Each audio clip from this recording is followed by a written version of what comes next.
Welcome to Comedy MX's Cartoon Classics channel. Binge out on the animated Superman, Popeye, Bugs Bunny and Friends, Technicolor classic tunes, animators UB Iwerks and Max Fleischer, Mickey Mouse, Betty Boop, and all your cartoon favorites.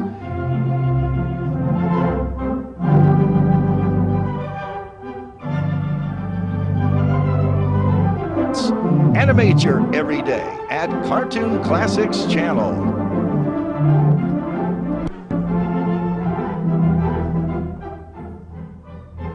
So return with us now to those golden days of yesteryear.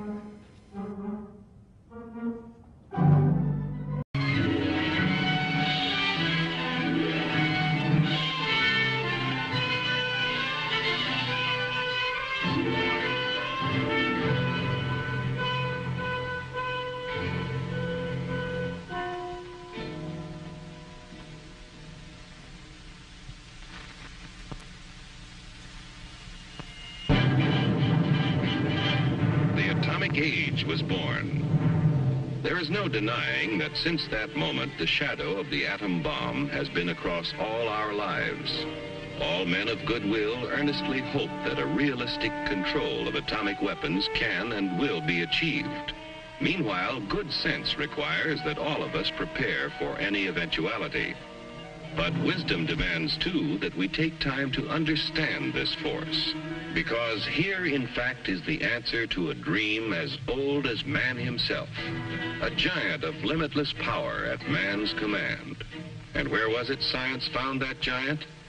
In the atom, a particle so infinitely small that it takes over 100 billion atoms to make up the head of a pin. Just as other millions and quadrillions of atoms are the tiny building blocks which make up everything in the world. Ships, and shoes, and sealing wax, and cabbages and kings. Although no one has ever seen an atom, scientists have learned a great deal about how they behave, and there are widely accepted theories as to what they're like. Let's start by meeting a leading authority on the subject, Dr. Atom. Now, observing the professor himself, we can see that his structure resembles, in many ways, something almost as vast as the atom is small. The solar system. And there are certain similarities. Here is the center with electrons in surrounding orbits. But whereas the planet's movement of electrons is slightly different, there are other differences, too. Hey, hold it! Thank you. Now, the solar system together is electrical. The electrons, which are negative, are attracted by the protons, which are positive, and vice versa. But here in the nucleus are other particles with no electrical charge, called neutrons. Very important characters, too, as we shall see. And equally important when it comes to atomic energy is what scientists call the atom's binding force. It's a kind of cosmic glue holding the nucleus together. This, then, is a single atom, but certainly not all atoms are alike. There are, in nature, more than 90 basic elements, which is science's term for families of atoms. To scientists, the atoms of the individual atom families, or elements, are identified by number. That is, the number of protons or positive charges in their nucleus.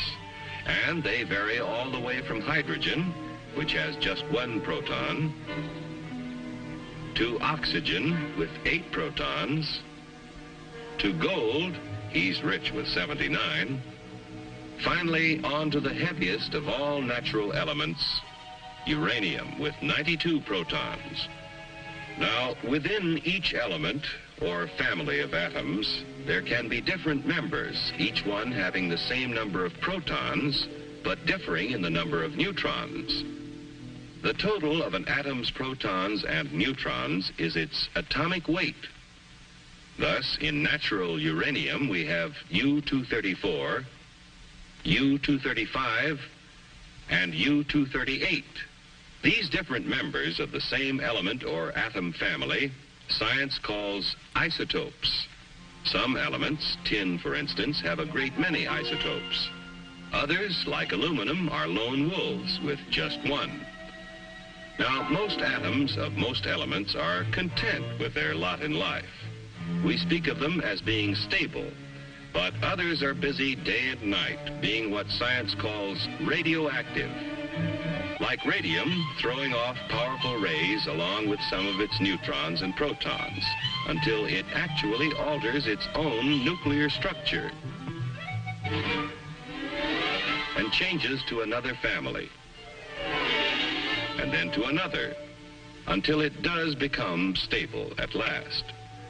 This spontaneous changing of elements is called natural transmutation. Its discovery gave men of science an idea. If an atom could change itself, why couldn't man change an atom? Using as bullets the very particles which radium threw off, a noted British scientist bombarded nitrogen and converted it to oxygen. In terms of individual atoms, this is what happened. The radium nucleus threw off an alpha particle consisting of 2 protons and 2 neutrons. One of the protons was absorbed into the nitrogen nucleus, turning it to oxygen. This was artificial transmutation, man changing the elements. From that first experiment, others by the thousands followed as scientists devised ever more powerful particle accelerators, commonly called atom smashers, to transmute more and more kinds of atoms. All scientifically important, but hardly world-shaking. Then, in 1939, some scientists were experimenting with transmutation of uranium. What would happen, they wondered, if they fired a neutron at a uranium nucleus, already the heaviest in nature? Why not try? So they tried. And the result? Nuclear fission. Instead of a minor change, the atom split in 2. Truly a discovery to change the world. For what had happened when the uranium atom split was a kind of double miracle of science. Half of the miracle concerned that binding force we spoke of before, that kind of cosmic glue which holds the atom's nucleus together. We still don't know all about that binding force yet, but we do know it is equivalent to mass. Therefore, we may speak of it as having a kind of weight of its own. Now, the 2 atoms into which a uranium atom splits also have binding force. But for some reason, it takes less of that glue to hold them together, and in the process of fission, a tiny fraction is left over. What happens to it? It explodes as energy, proving Einstein's theory that mass and energy are really the same. But we spoke of a double miracle. To understand the second one, let's slow down that fission 1 million or so times. A single particle starts the reaction, splitting the uranium atom. Here now is the release of energy as heat and blast. Here are powerful rays being given off, similar to X-rays. But here are free neutrons driven out with tremendous speed. And provided there is sufficient U-235 present, what science calls a critical mass, those neutrons bombard other uranium atoms, causing them to split and split still others. The result? A chain reaction. Over 1 million billion atoms exploding within 2 seconds. And the force? It would take Yankee Stadium full of dynamite to equal the energy released in the complete fission of an amount of U-235 the size of a baseball. With this discovery, at the time the free world faced a war for survival, it was little wonder the first thought was a weapon. But how to obtain enough material for even a single bomb? Only a small fraction of natural uranium is the U-235 isotope, which will fission in a chain reaction. And to separate enough U-235 quickly enough seemed all but impossible. But the impossible became reality as industry, labor, science, and the military combined their efforts to build Oak Ridge, where enough U-235 was separated to build the first atomic bomb.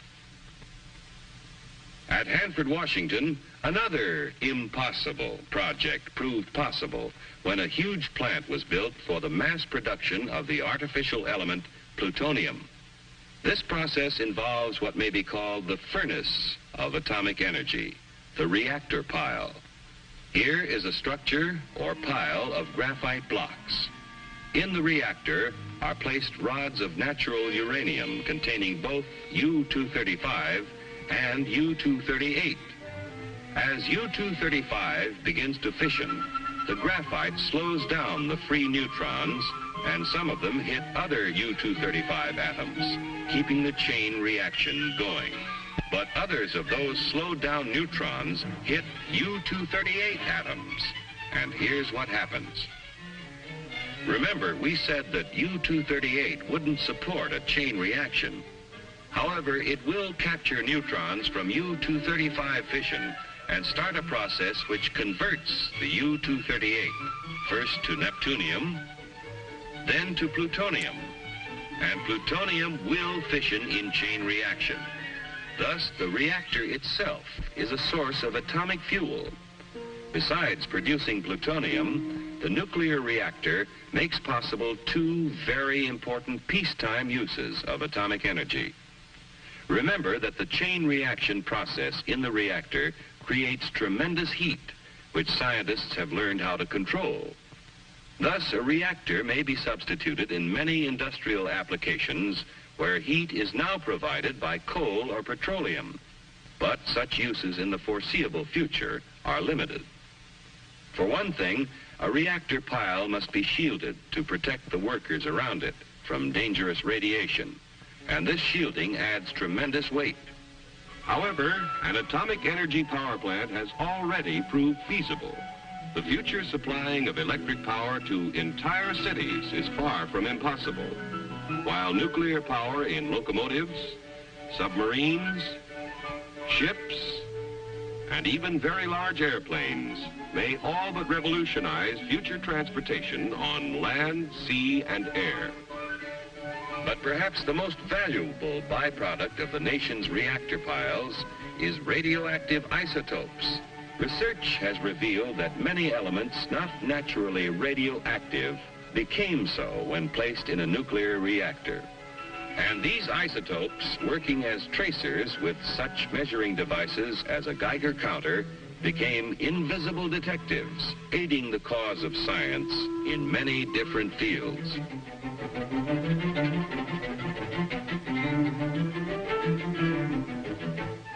In agriculture, isotopes are now used to test such things as the effect of fertilizers on plant growth and the proper timing for their use, helping to assure bigger and better yields from tomorrow's farms.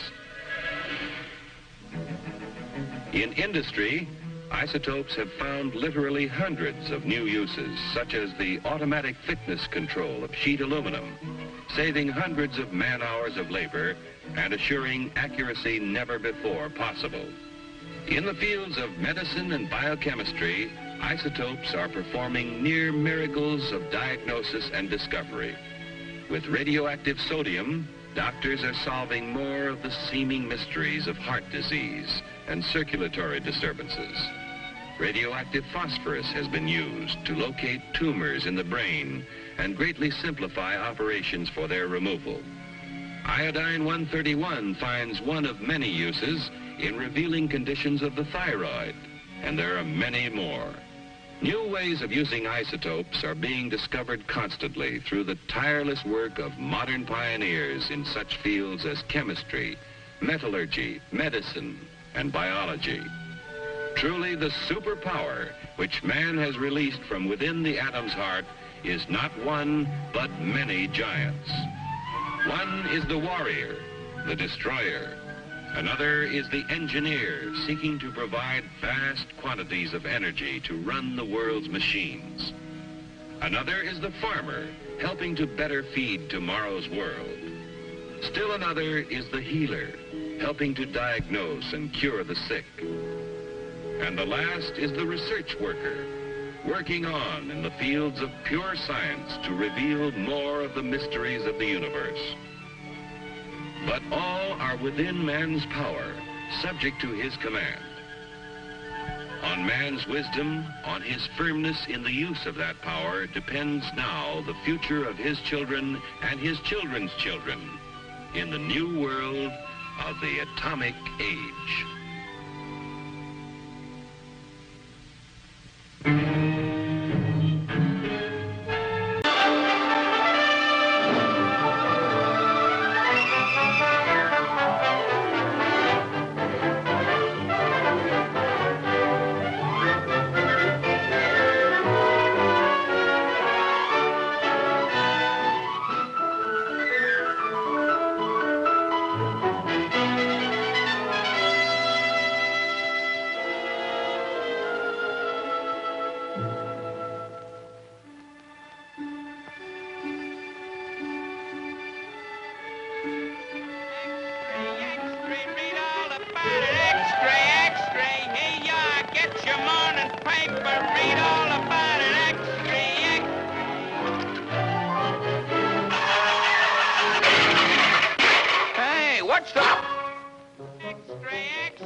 No, not again.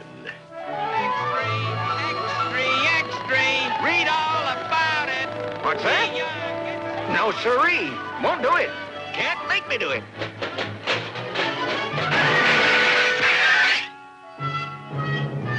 Can't make me do it. Read all about it. Here you are. Get your March 15th. Old Man Whiskers rides again. Well, looks like I'm the villain again. Seems funny folks can't realize the people lay down the rules and I just carry them out.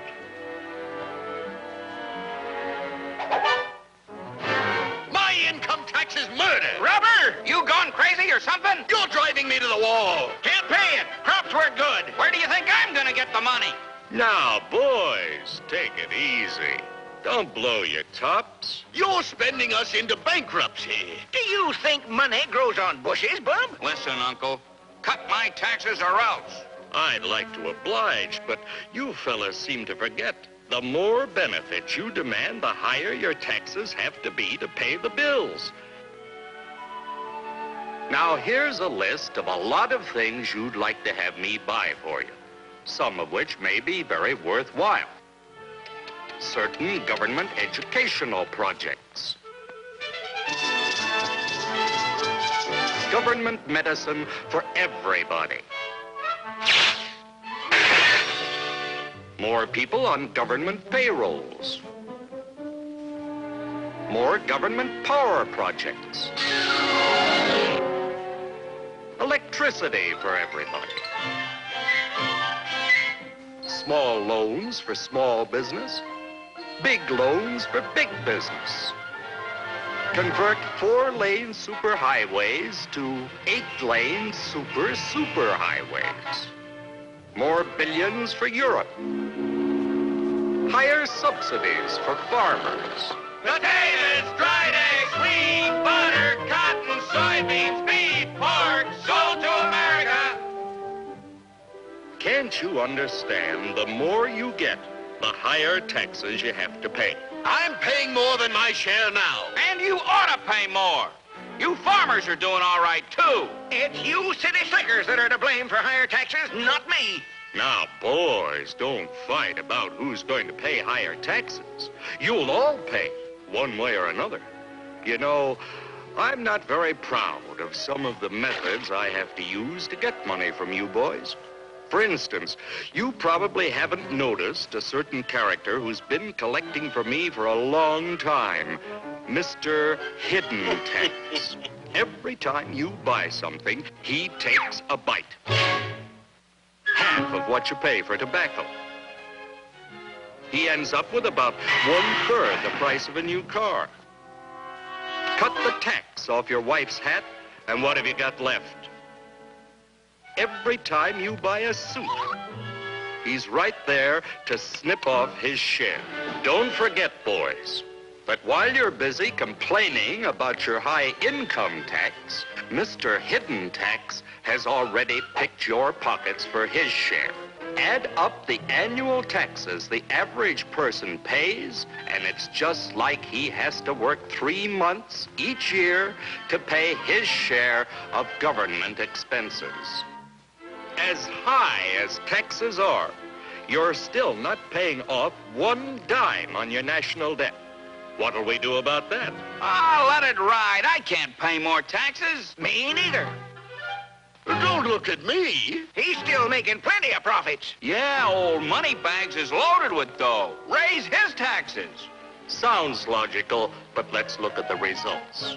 The higher tax bill gives old JP something of a minor shock. Oh, no, not again.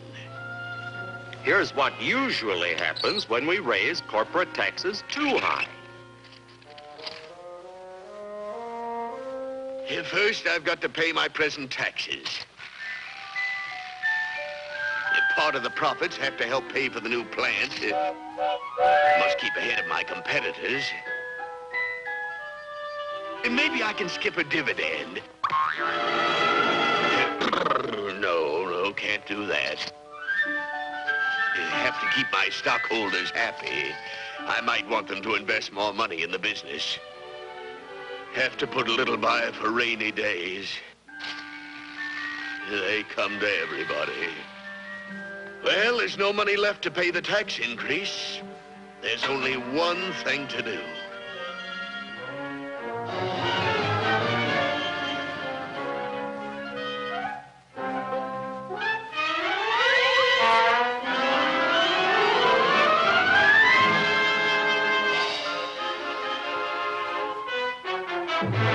So you see, boys, higher taxes on business mean higher prices to the consumer. And if prices get so high that customers aren't able to buy the goods industry produces, everybody suffers. Everybody has to pay for government spending, one way or another. The more government services you get, the more taxes I have to collect from you to pay the bills. I can hardly sleep nights worrying about balancing the budget. Looks like I'll never stop writing in red ink. You lobbyists are giving me nightmares with your hands out for more and more and more money. Another emergency, Uncle. Need some money right away. Hey, Uncle, you promised to pay me more than the market price for these spuds. I want my share. How about a higher pension? Higher pensions, small loans for small business, big loans for big business, corn subsidy, egg subsidy, health insurance, government housing, higher mail subsidies. Hands everywhere, hands grabbing for money, more and more money. It's a nightmare, I tell you. Unless your government practices some good old-fashioned American thrift, a certain bunch of sharp operators may be able to pick up our country at a bargain price. To keep the torch of liberty burning brightly, all of us must do without some of the things we want. Only in that way can we preserve our strength and remain free.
Please, thank you for this unsolicited testimonial.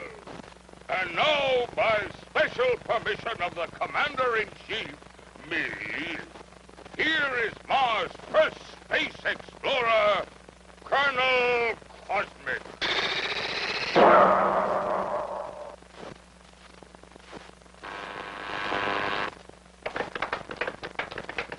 I can't tell you how happy I am to see your smiling faces once more. First, let me say that this trip was made possible only by our dauntless chief, Og the Magnificent, introducer of Og Power, which runs most of our industry, and inventor of Og Speed, which doubles the original Og Power. A short time ago, the master was having trouble with the state limousine. He had, of course, developed the explosive charge. But it was inclined to get a little out of hand, just slightly. And, of course, there was always the problem of friction. Parts rubbing together, heating up, and causing all sorts of trouble.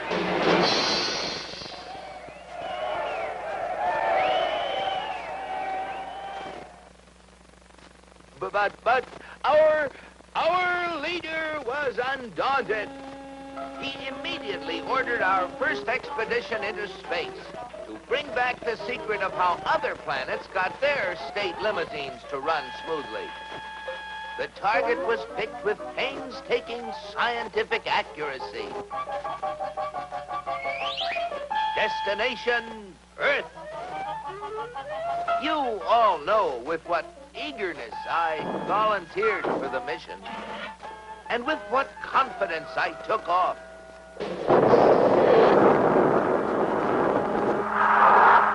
I took careful bearings and set out for my goal.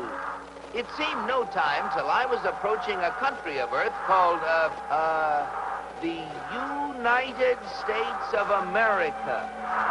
I set her down like a feather.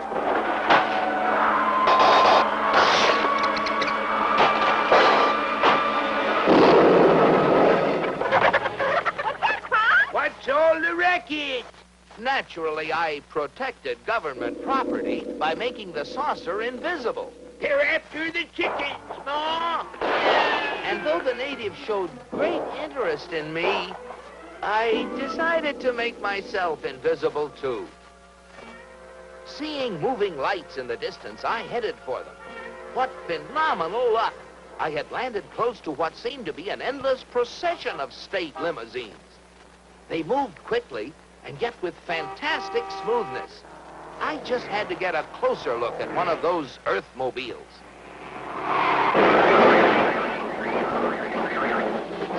Just as I thought. Not only smooth and efficient, but powerful as well. I watched them for hours. Great Ganymede, they were superb. I just couldn't help comparing them with ours, if you call that a comparison. Surely these vehicles must be the property of the highest officials. I was wrong. It seems that almost everybody in this country has one of those, they call them automobiles. They use them for transportation, for business, for pleasure. They use them for all sorts of things. I found that these vehicles gather at places called service stations, where they are fed, lubricated, that's how they beat friction, and given the finest care. The source of their nourishment was something called petroleum. A power source like that must be a highly prized state secret. I had to find out about it. Perhaps the secret lay within this government archives building. It was heavily guarded, but casting discretion to the winds, I walked boldly inside. Their code was remarkably easy to break. They merely substituted the word oil for petroleum. And I soon got hold of a veritable mine of classified information. I began to assimilate the material. I soon found out that though petroleum products are easily found anywhere, petroleum itself is a very elusive substance. Experts have to search for it constantly in all the most likely and unlikely places with all kinds of scientific devices. When they figure they found a good spot, they drill a hole in the ground called an oil well, for almost all oil lies far beneath the surface of the earth.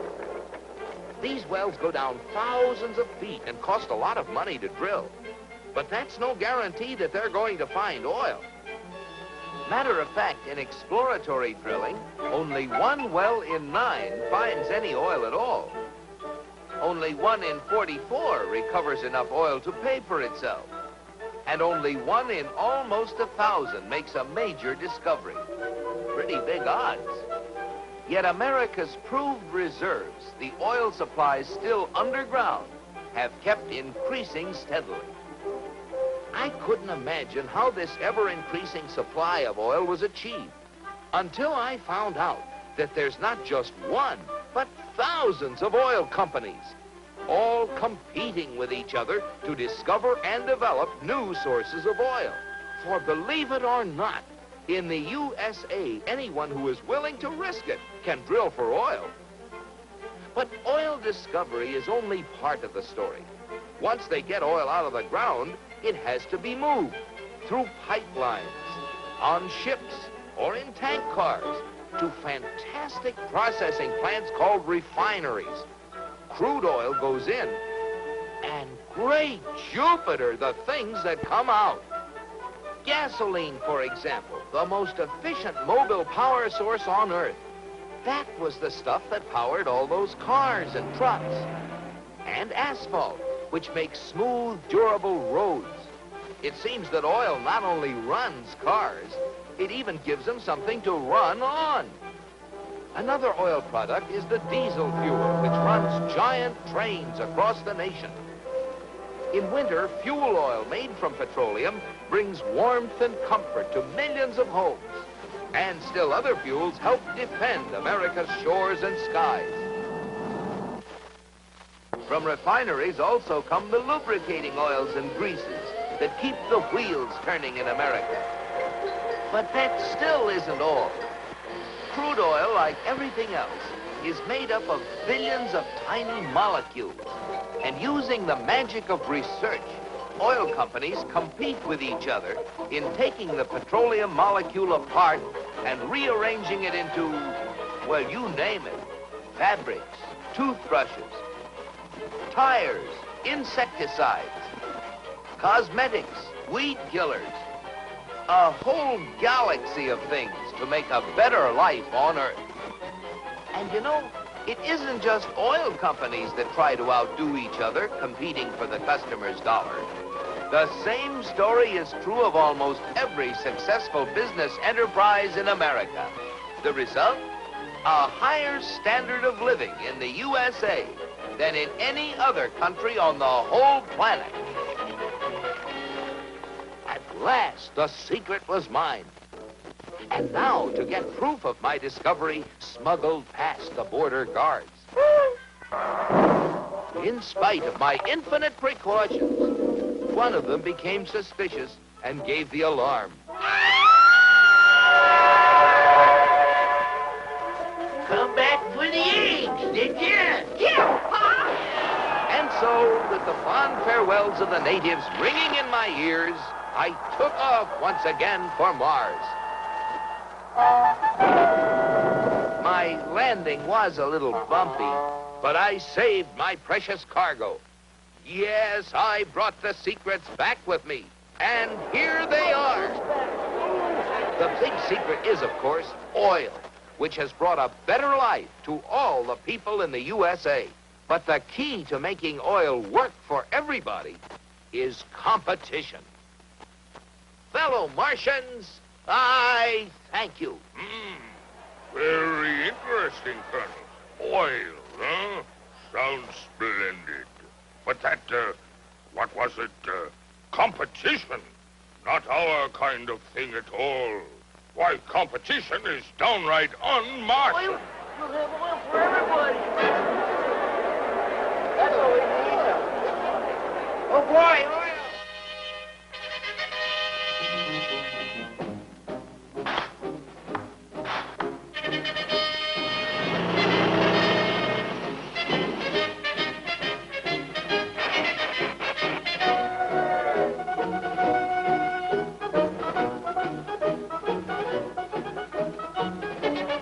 Look at them. You know what this means, Cosmic? You bet I do, Og. It means that you're through. So why don't you get lost? Yes, the real secret is not only a great source of energy, but also the freedom to make it work for everybody. And if you have both of these things, any goal is possible. It's Destination Unlimited.